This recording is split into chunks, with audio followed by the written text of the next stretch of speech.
ของแซ่บแล้วแต่ผู้มักครับมักไผมักมันแต่ละคนมักบ่คือกันมันก็คือความสุขที่คนเฮามีบ่ซ้ำกันนั่นล่ะครับบางคนมีความสุขที่ได้กินอาหารหรูๆแพงๆวิวหลักแสนหลักล้านแต่บางคนแค่ได้กินข้าวฝีมืออีพ่ออีแม่ได้กินข้าวน้ำทงน้ำนาแนวกินเก่าๆที่อีพ่ออีแม่พากินมันก็สุขใจแล้วครับ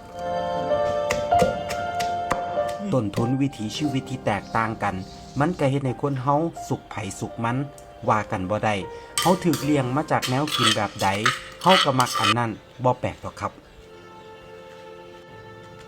บ่แปลกที่แนวกินบ้านเฮาสิซ่อนความทรงจำความผูกพันไว้ในนั้นกินไปคิดฮอดบ้านไปคิดพอดสมัยแต่กี้แต่ก่อน